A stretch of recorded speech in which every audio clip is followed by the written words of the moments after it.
চলো আজ তোমাদেরকে একটা দারুণ সুন্দর রেসিপি বানিয়ে দেখাবো। আমি নিয়ে নিয়েছি 500 গ্রাম মতো একদম বড় বড় চিংড়ি। সেগুলোকে খুব সুন্দর করে ছাড়িয়ে ধুয়ে এবং চিংড়ি মাছের গায়ের উপরে এক ধরনের কালো কালো নোংরা থাকে, সেগুলোও কিন্তু খুব ভালো করে পরিষ্কার করতে হয়।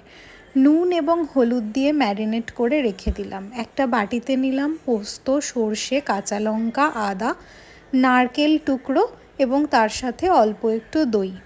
এটাকে খুব ভালো করে আমি মিক্সড করে নেব। এর সাথে কিন্তু অল্প হলুদও দিয়েছিলাম, হলুদটা আমি রেকর্ড করতে ভুলে গেছি। এই মিশ্রণটা একটা বাটির মধ্যে ঢেলে নিলাম। এর মধ্যে অ্যাড করে দেব নুন, চিনি, অল্প একটু কাশ্মীরি লঙ্কা দিলেও পারো, আর তার মধ্যে একটু সর্ষের তেল দেবে, দিয়ে খুব ভালো করে এটাকে মিক্সড করবে। আর যে ম্যারিনেট করা চিংড়িগুলো ছিল সেই চিংড়িগুলোকেও এর মধ্যে কিন্তু ঢেলে দিতে হবে। খুব সহজ একটা রেসিপি এবং ভীষণ টাইম সেভ হয় এই রেসিপিটাতে, আর খেতেও হয় দুর্দান্ত। মানে এত ভালো খেতে হয় যে আমি কি বলবো। অবশ্যই একবার বাড়িতে ট্রাই করে দেখো। আর এর মধ্যে কাঁচা লঙ্কাটা একটু বেশি করে দেবে। আমি প্রথম দিকে বুঝতে পারিনি, তাই কম কাঁচা লঙ্কা দিয়েছিলাম। এটা একটু ঝাল ঝাল হলে আমার মনে হয় বেশ ভালো লাগবে। আর তার মধ্যে ম্যারিনেট করা চিংড়ি মাছগুলো দিয়ে খুব ভালো করে মিক্সড করে নিয়ে ওপর থেকে আবার আর একটু সর্ষের তেল ছড়িয়ে দেবে। আর তারপরে আর বেশি কিছুই নয়, জাস্ট ভাপানোর প্রসেসটা করতে হবে।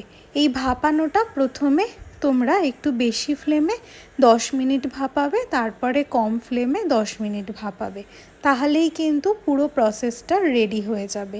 এইভাবে ঢাকা দিয়ে ভাপিয়ে নিলেই রেডি। আর দেখো কি সুন্দর দুর্দান্ত টেক্সচার এসেছে, আর এত ভালো করে সিদ্ধ হয়েছিল চিংড়িগুলো যে এখন আমার বলতে গিয়েই জিভে জল চলে আসছে। অবশ্যই করে কিন্তু একবার ট্রাই করে দেখো। আর এটা অবশ্যই গরম ভাতের সঙ্গে তোমরা সার্ভ করো। আমি তো গরম ভাতের সঙ্গে সার্ভ করেছিলাম। ভীষণ সুন্দর লাগে, ভীষণ সুন্দর, কি বলবো তোমাদেরকে বন্ধুরা, দারুণ লাগে খেতে। আর এই চিংড়ির যে টেক্সচারটা এসেছিল, এই রকম টেক্সচার এলে তবেই কিন্তু বুঝবে যে এটা সুন্দর করে কুক হয়েছে। আর চিংড়িগুলোও কিন্তু অবশ্যই করে গুটিয়ে যাবে, তবেই বুঝবে চিংড়িগুলো কিন্তু সুন্দরভাবে কুক হয়েছে। তো চটপট বানিয়ে ফেলো দেরি না করে। টাটা।